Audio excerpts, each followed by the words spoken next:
नमस्कार मित्रांनो, महा-टी-ई-टी 2026 पेपर 1 आणि पेपर 2ची तयारी करणाऱ्या प्रत्येक विद्यार्थ्याने आजचा व्हिडिओ शेवटपर्यंत नक्की पहा, कारण आज आपण टी-ई-टीमधील अध्यापनशास्त्रातील यात सर्व विषयाले सर्वात महत्त्वाचा घटक पाहणार आहोत.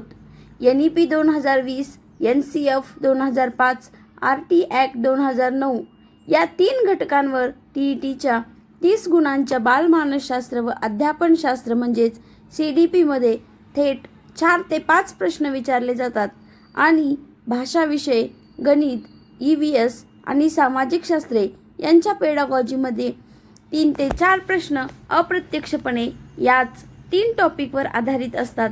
म्हणजे फक्त हे 3 टॉपिक चांगले तयार केले तर 8 ते 10 गुण तुम्ही सहज मिळवू शकता. मित्रांनो, हा व्हिडिओ अजिबात स्किप करू नका.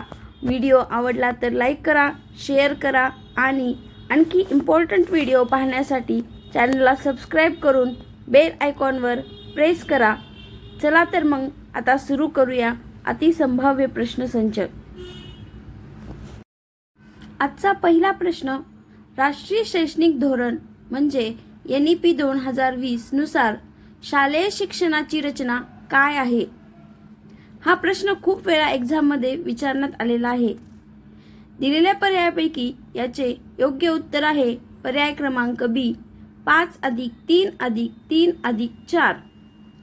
नवीन NEP 2020 अंतर्गत जुनी 10+2 रचना बदलून 5+3+3+4 फाउंडेशनल, प्रिपरेटरी, मिडल आणि सेकंडरी स्टेज अशी नवीन रचना लागू करण्यात आली आहे. हा प्रश्न इम्पॉर्टंट आहे, लक्षात ठेवा. प्रश्न दुसरा, NEP 2020 नुसार शिक्षणात FLN चा अर्थ काय आहे?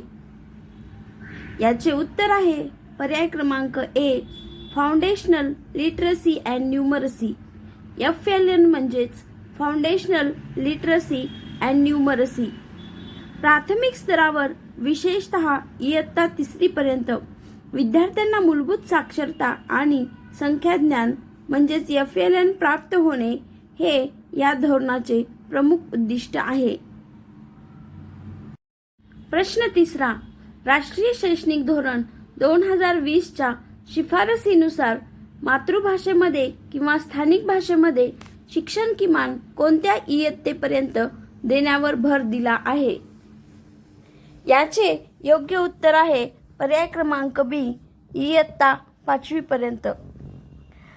NEP 2020 मध्ये स्पष्ट केले आहे की शक्यतो इयत्ता 5वी पर्यंत आणि त्यापुढेही शिक्षणाचे माध्यम मातृभाषा किंवा स्थानिक भाषा असावी.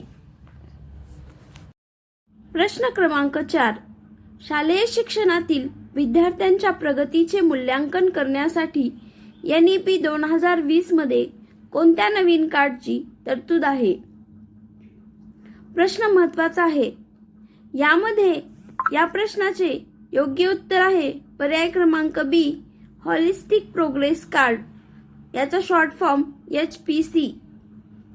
केवळ गुणांवर भर न देता विद्यार्थ्यांच्या सर्वांगीण विकासाची नोंद ठेवण्यासाठी हॉलिस्टिक प्रोग्रेस कार्डची तरतूद केली आहे.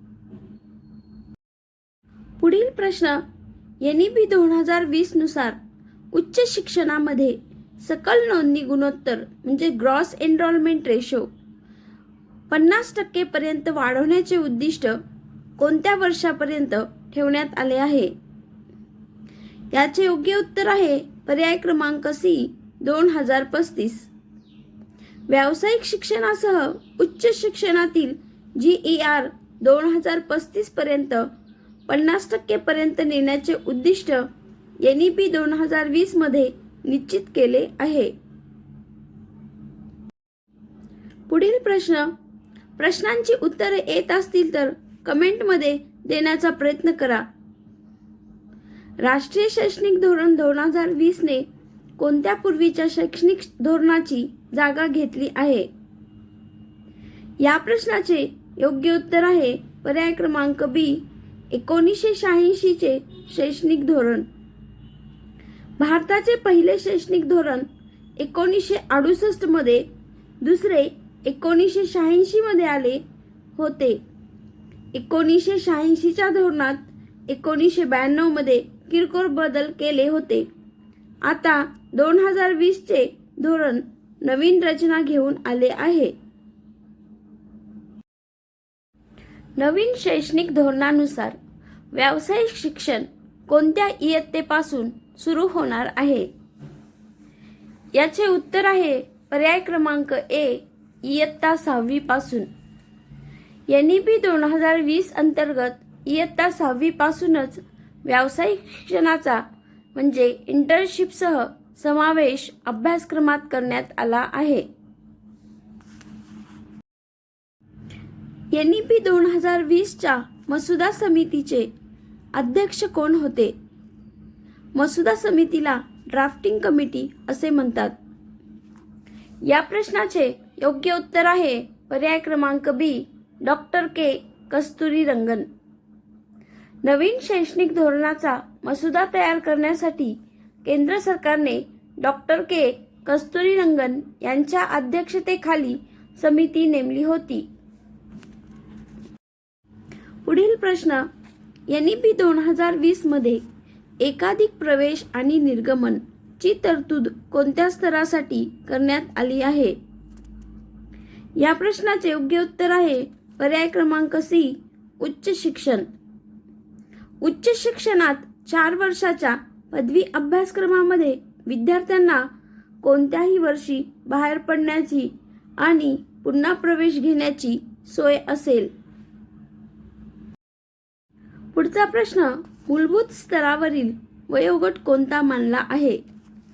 प्रश्न इम्पॉर्टंट आहे. याचे योग्य उत्तर आहे पर्याय क्रमांक ए, 3 ते 8 वर्ष.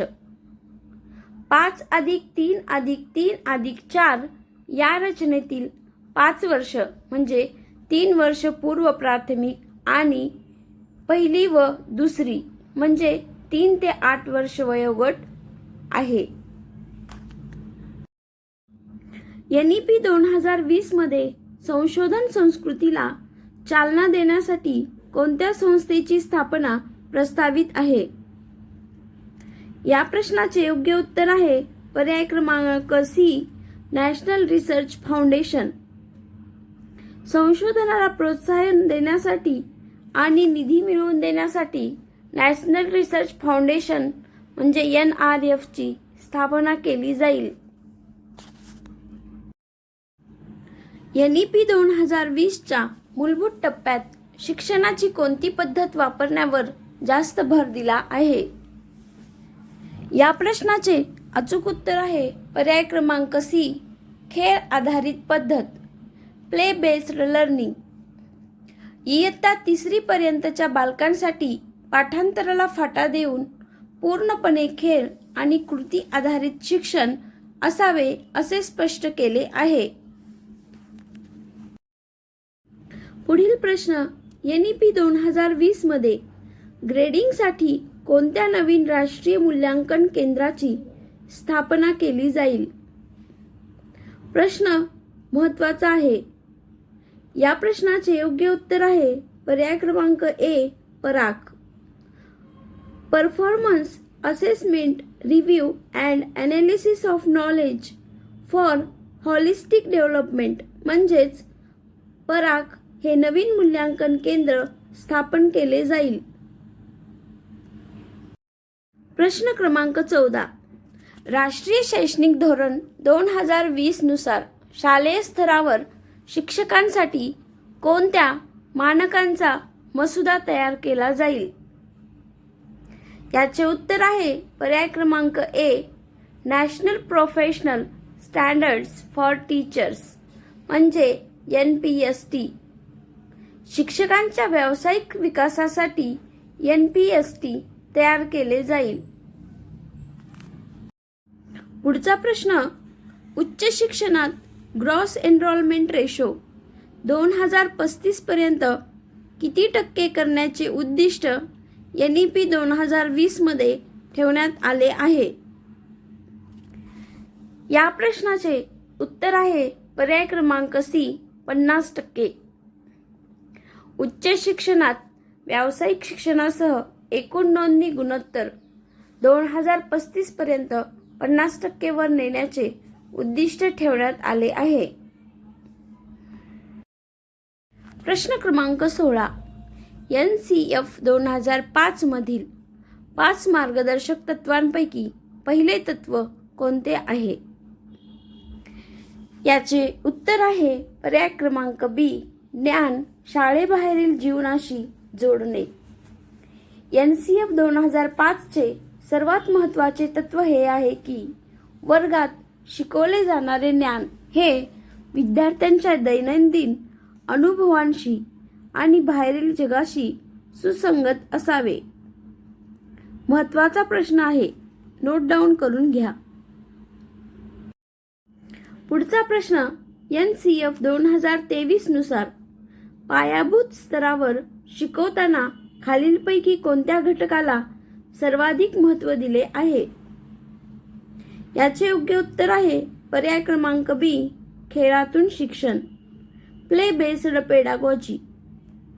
NCF 2023 नुसार 3 ते 8 वर्ष वयोगटातील मुलांसाठी कोणत्याही औपचारिक वह्या पुस्तकांचे ओझे न ठेवता खेळ, कथा, गाणी आणि कृती या माध्यमातून शिक्षण देणे अनिवार्य आहे. NCF 2005 च्या मसुदा समितीचे अध्यक्ष कोण होते? याचे उत्तर आहे पर्याय क्रमांक ए, प्राध्यापक यशपाल. प्रख्यात शास्त्रज्ञ प्राध्यापक यशपाल यांच्या अध्यक्षतेखाली राष्ट्रीय सुकाणू समितीने व्यापक विचार मंथन करून NCF 2005 चा मसुदा अंतिम केला होता. पुढील प्रश्न NCF 2005 नुसार सामाजिक शास्त्रे शिकवण्याचा मुख्य हेतू काय असावा? या प्रश्नाचे योग्य उत्तर आहे पर्याय क्रमांक बी, विद्यार्थ्यांमध्ये समीक्षात्मक आणि जागतिक दृष्टिकोन विकसित करणे. सामाजिक शास्त्रांचे अध्यापन हे केवळ पाठांतरासाठी नसून लिंगभाव, मानवी हक्क आणि सामाजिक न्यायाप्रती संवेदनशीलता निर्माण करण्यासाठी असावे. सर्व प्रश्न महत्त्वाचे आहेत, त्यामुळे शेवटपर्यंत व्हिडिओ नक्की पहा. शालेय शिक्षण विषयक राष्ट्रीय अभ्यासक्रम आराखडा म्हणजे NCF SE 2023 चा अंतिम मसुदा कधी प्रसिद्ध करण्यात आला? याचे उत्तर आहे पर्याय क्रमांक डी, 2023 ऑगस्टमध्ये. शालेय शिक्षणासाठीचा सुधारित आणि अंतिम राष्ट्रीय अभ्यासक्रम आराखडा NCF SE ऑगस्ट 2023 मध्ये अधिकृतपणे जाहीर करण्यात आला. पुढील प्रश्न RTE ऍक्ट 2009 मधील एकूण कलमे आणि प्रकरणे किती आहेत? या प्रश्नाचे योग्य उत्तर आहे पर्याय क्रमांक बी, 38 कलमे, 7 प्रकरणे आणि 1 अनुसूची. RTE ऍक्ट 2009 मध्ये एकूण 7 प्रकरणे म्हणजे 7 चॅप्टर, 38 कलमे म्हणजे 38 सेक्शन आणि 1 अनुसूची म्हणजे 1 शेड्यूल दिलेली आहे, ज्यामध्ये शाळा आणि शिक्षकांच्या मानकांचा समावेश आहे. RTE कायद्याच्या कोणत्या कलमानुसार कोणत्याही मुलाला वयाचा पुरावा नसल्याच्या कारणावरून शाळेत प्रवेश नाकारला जाऊ शकत नाही? याचे उत्तर आहे पर्याय क्रमांक ए, कलम 14. कलम 14 नुसार जन्म दाखला किंवा वयाचा अधिकृत पुरावा नसल्यास मुलाला प्रवेश नाकारता येत नाही. अशा वेळी पालकांचे स्वयंघोषणापत्रही वैध मानले जाते. RTE ऍक्ट 2009 भारतात कधी लागू झाला? महत्त्वाचा प्रश्न आहे, लक्षात ठेवा. याचे उत्तर आहे 1 एप्रिल 2010. संसदेमध्ये हा कायदा भारतीय संसदेमध्ये 4 ऑगस्ट 2009 रोजी मंजूर केला होता. राष्ट्रपतीची मंजुरी 26 ऑगस्ट 2009 रोजी या विधेयकावर राष्ट्रपतींची स्वाक्षरी झाली आणि 27 ऑगस्ट 2009 रोजी तो गॅझेटमध्ये म्हणजेच राजपत्रात प्रकाशित झाला. याची अंमलबजावणी पाहूया. अखेर 1 एप्रिल 2010 पासून हा कायदा संपूर्ण देशात, तेव्हा अपवाद म्हणजे जम्मू आणि काश्मीर वगळून, अधिकृतपणे लागू करण्यात आला. RTE कायदा 2009 कोणत्या कलमा अंतर्गत मोफत आणि सक्तीचे शिक्षण देतो? याचे उत्तर आहे पर्याय क्रमांक A, कलम 21A. भारतीय संविधानाच्या कलम 21A नुसार 6 ते 14 वर्ष वयोगटातील मुलांना शिक्षण हा मूलभूत हक्क बनवण्यात आला आहे. RTE ॲक्ट 2009 कोणत्या वयोगटातील बालकांसाठी लागू आहे? याचे उत्तर आहे पर्याय क्रमांक B, 6 ते 14 वर्ष. सामान्य बालकांसाठी RTE कायदा 2009 नुसार 6 ते 14 वर्ष वयोगटातील प्रत्येक बालकाला जवळच्या शाळेत मोफत आणि सक्तीचे प्राथमिक शिक्षण मिळण्याचा अधिकार आहे आणि दिव्यांग म्हणजेच विशेष गरजा असणाऱ्या बालकांसाठी 2012च्या सुधारणेनुसार दिव्यांग बालकांसाठी हा वयोगट 6 ते 18 वर्ष असा करण्यात आला आहे. यावरती सुद्धा प्रश्न विचारला जाऊ शकतो, त्यामुळे हे सुद्धा लक्षात ठेवा. पुढील प्रश्न, RTE कायद्यानुसार प्राथमिक शाळा मुलांच्या घरापासून किती अंतरावर असावी? याचे उत्तर आहे पर्याय क्रमांक A, 1 किलोमीटर. RTE ॲक्ट 2009 मधील तरतुदींनुसार लहान मुलांना शाळेत जाणे सोयीचे व्हावे म्हणून अंतराचे निकष ठरवण्यात आले आहेत. प्राथमिक शाळा विद्यार्थ्यांच्या घरापासून 1 किलोमीटरच्या परिघात असावी आणि उच्च प्राथमिक शाळा म्हणजे इयत्ता 6वी ते 8वी विद्यार्थ्यांच्या घरापासून 3 किलोमीटरच्या परिघात असावी. सर्वांनी हे सुद्धा लक्षात ठेवा. प्राथमिक म्हटल्यावर 1 किलोमीटर आणि उच्च प्राथमिक म्हटल्यावर 3 किलोमीटरच्या परिघात. RTE कायद्यानुसार प्राथमिक स्तरावर विद्यार्थी आणि शिक्षक यांचे प्रमाण किती असावे? याचे उत्तर आहे पर्याय क्रमांक B, 30:1.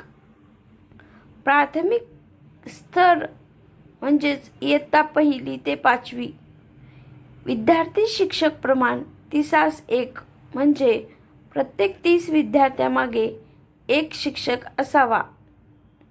उच्च प्राथमिक स्तर म्हणजे इयत्ता 6वी ते 8वी साठी विद्यार्थी शिक्षक प्रमाण 35:1 म्हणजे प्रत्येक 35 विद्यार्थ्यामागे 1 शिक्षक असावे. पुढील प्रश्न, RTE 2009च्या मते एका आठवड्यात शिक्षकांचे किमान कामाचे तास तयारीच्या तासांसह किती असावेत? याचे उत्तर आहे पर्याय क्रमांक B, 45 तास. RTE ॲक्ट 2009 मधील तरतुदींनुसार एका शिक्षकासाठी एका आठवड्यामध्ये किमान 45 कामाचे तास बंधनकारक करण्यात आले आहेत.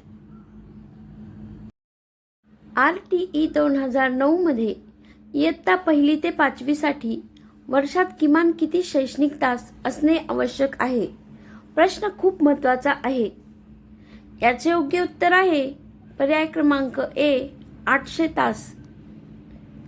RTE ॲक्ट 2009च्या मानकानुसार प्राथमिक शिक्षणासाठी वर्षातील किमान तास इयत्ता 1ली ते 5वी साठी एका शैक्षणिक वर्षात किमान 800 शैक्षणिक तास आणि किमान 200 दिवस शाळा चालणे बंधनकारक आहे आणि उच्च प्राथमिक स्तर एका शैक्षणिक वर्षात किमान 1000 शैक्षणिक तास आणि किमान 220 दिवस शाळा चालणे बंधनकारक आहे.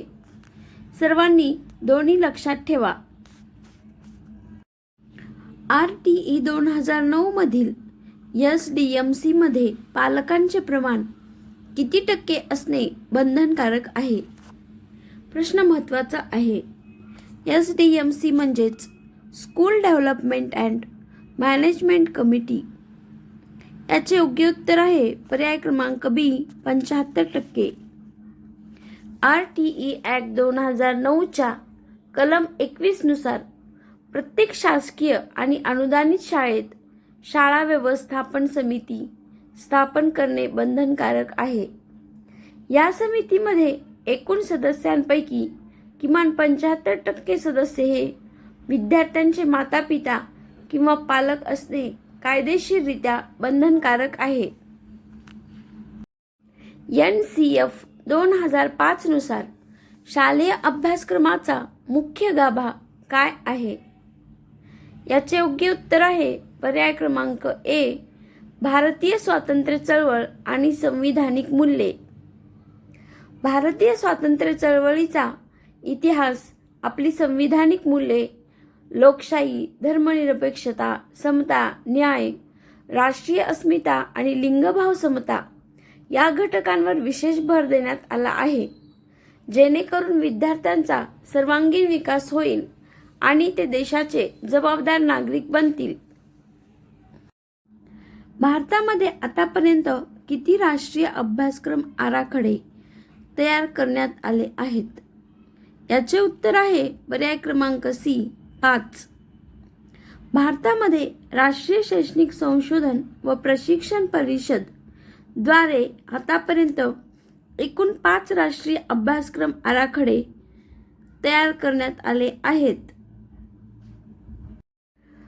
फाउंडेशनल स्टेजसाठी राष्ट्रीय शैक्षणिक आराखडा कोण तयार करेल? याचे उत्तर आहे पर्याय क्रमांक सी NCERT. प्रारंभिक बाल्यावस्थेतील काळजी आणि शिक्षणासाठी NCERT एक नवीन राष्ट्रीय अभ्यासक्रम आराखडा तयार करेल. राष्ट्रीय शैक्षणिक तंत्रज्ञान मंच म्हणजेच NETF national educational technology forum चा मुख्य उद्देश काय आहे? प्रश्न महत्त्वाचा आहे. याचा योग्य उत्तर आहे पर्याय क्रमांक बी तंत्रज्ञानाचा वापर करून शिक्षणातील कल्पनांची देवाणघेवाण करण्यासाठी व्यासपीठ देणे. NETFचे उद्दिष्ट शिक्षण, मूल्यांकन, नियोजन आणि प्रशासनात तंत्रज्ञानाचा वापर वाढवणे आहे. NCERTने शालेय शिक्षणासाठी नवीन NCF कोणत्या वर्षात प्रसिद्ध केला? याचे योग्य उत्तर आहे पर्याय क्रमांक डी 2023. NEP 2020च्या अंमलबजावणीसाठी NCERTने NCF-SE 2023 मध्ये प्रसिद्ध केला आहे. NCF 2005 चे मुख्य सूत्र काय होते? याचे उत्तर आहे पर्याय क्रमांक ए भारविना शिक्षण, लर्निंग विदाउट बर्डन. NCF 2005 चा मुख्य उद्देश विद्यार्थ्यांच्या पाठीवरील दप्तराचे ओझे कमी करणे आणि त्यांना समजपूर्वक शिक्षण देणे हा होता. NCF 2005 च्या मसुदा समितीचे अध्यक्ष कोण होते? याचे उत्तर आहे पर्याय क्रमांक बी प्राध्यापक यशपाल. राष्ट्रीय शैक्षणिक संशोधन आणि प्रशिक्षण परिषदेने म्हणजेच NCERTने नेमलेल्या सुकाणू समितीचे अध्यक्ष प्राध्यापक यशपाल होते. NCF 2005 नुसार परीक्षा पद्धतीत कोणता बदल सुचवला आहे? याचे उत्तर आहे पर्याय क्रमांक बी सतत आणि सर्वसमावेशक मूल्यमापन म्हणजे CCE. NCF 2005 नुसार मुलांच्या केवळ शैक्षणिक प्रगतीचेच नव्हे तर त्यांच्या सर्वांगीण विकासाचे निरंतर मूल्यमापन व्हावे म्हणून CCE पद्धतीवर भर दिला आहे. प्रश्न महत्त्वाचा आहे. NCF 2005च्या मुख्य मार्गदर्शक तत्वांनुसार शाळांमधील ज्ञान कोणत्या बाहेरील जगाशी जोडले जावे? याचे उत्तर आहे पर्याय क्रमांक B, शाळेबाहेरील जगाशी. Connecting knowledge to life outside the school हे NCF 2005चे प्रमुख मार्गदर्शक तत्व आहे. NCF 2005च्या अभ्यासक्रमात कला शिक्षणाचा समावेश कशासाठी करण्यात आला आहे? याचे उत्तर आहे पर्याय क्रमांक C, सांस्कृतिक वारसा जतन करण्यासाठी आणि विद्यार्थ्यांचा सर्वांगीण विकास करण्यासाठी. NCF 2005 ने कला, हस्तकला आणि संगीत यांना मुख्य अभ्यासक्रमाचा भाग बनवले आहे. NCF 2005 कोणत्या प्रकारच्या वर्गाची शिफारस करते? याचे उत्तर आहे पर्याय क्रमांक C, सर्वसमावेशक आणि लोकशाही पद्धतीचा वर्ग. NCF 2005 मते वर्गात प्रत्येक विद्यार्थ्याला मत मांडण्याचे स्वातंत्र्य असावे आणि सर्वसमावेशक वातावरण असावे. NCF 2005 नुसार बागेतील झाडांची तुलना कोणाशी केली आहे? याचे उत्तर आहे पर्याय क्रमांक C, विद्यार्थ्यांशी म्हणजे बालकांशी. NCF 2005च्या मते शाळा ही बागेसारखी असते आणि विद्यार्थी हे त्या बागेतील नाजूक झाडे आहेत. त्यांना वाढवण्यासाठी मुक्त आणि पोषक वातावरणाची गरज असते. पुढील प्रश्न RTE 2009 अंतर्गत खाजगी आणि विना अनुदानित शाळांमध्ये आर्थिक दुर्बल घटकातील विद्यार्थ्यांसाठी किती टक्के जागा राखीव ठेवण्याची तरतूद आहे? प्रश्न महत्त्वाचा आहे. याचे उत्तर आहे पर्याय क्रमांक C, 25%. RTE कलम 12(1)(c) नुसार खाजगी व विना अनुदानित शाळांनी आर्थिकदृष्ट्या दुर्बल व वंचित घटकातील मुलांसाठी 25% जागा राखीव ठेवणे अनिवार्य आहे. RTE ॲक्ट 2009 नुसार कोणती गोष्ट पूर्णपणे प्रतिबंधित आहे? याचे योग्य उत्तर आहे पर्याय क्रमांक B, शारीरिक शिक्षा आणि मानसिक छळ. RTEच्या कलम 17 अंतर्गत मुलाला शारीरिक शिक्षा म्हणजे मारणे किंवा मानसिक शिक्षा, छळ, अपमान करणे पूर्णपणे बेकायदेशीर आहे. RTE ॲक्ट 2009 अंतर्गत शिक्षकांच्या नियुक्तीसाठी कोणती अर्हता पूर्ण करावी? याचे उत्तर आहे पर्याय क्रमांक A, केंद्र किंवा राज्य शासनाने ठरवलेली पात्रता परीक्षा उदाहरणार्थ TET उत्तीर्ण असावे. RTEच्या कलम 23 नुसार शिक्षकांच्या गुणवत्तेसाठी TET उत्तीर्ण असणे अनिवार्य करण्यात आले आहे. भारतीय संविधानाच्या कोणत्या कलमानुसार शिक्षणाचा अधिकार हा मूलभूत हक्क बनला आहे? याचे उत्तर आहे पर्याय क्रमांक A, कलम 21(a). 86व्या घटना दुरुस्तीद्वारे राज्यघटनेत कलम 21(a) समाविष्ट करण्यात आले, ज्यानुसार शिक्षणाचा अधिकार हा मूलभूत हक्क बनला. NEP 2020 नुसार शालेय शिक्षणात किती टक्के स्थूल पटनोंदणीचे उद्दिष्ट ठेवले आहे? याचे योग्य उत्तर आहे पर्याय क्रमांक A, 2030 पर्यंत 100%.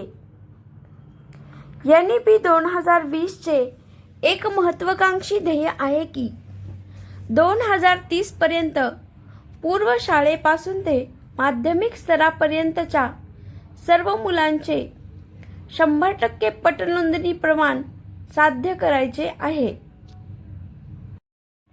NEP 2020 मध्ये उच्च शिक्षणासाठी कोणती एकच नियामक संस्था स्थापन करण्याची तरतूद आहे? याचे योग्य उत्तर आहे पर्याय क्रमांक बी, NHERC.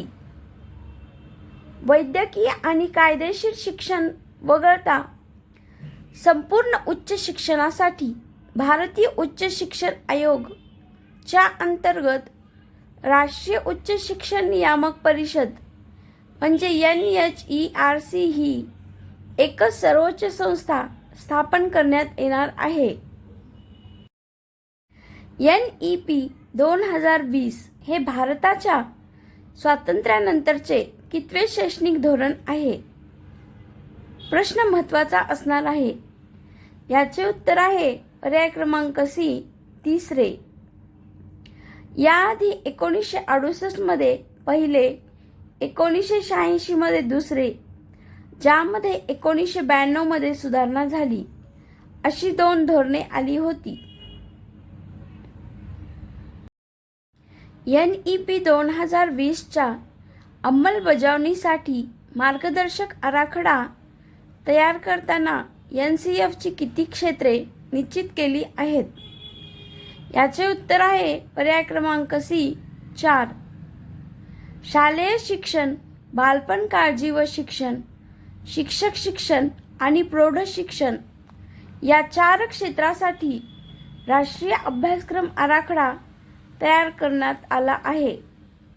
अशा प्रकारे आपला अतिसंभाव्य प्रश्नसंच येथे कंप्लीट झाला आहे. व्हिडिओ आवडला असेल तर व्हिडिओला लाईक करा, सबस्क्राईब करा व बेल आयकॉनवर क्लिक करा. धन्यवाद.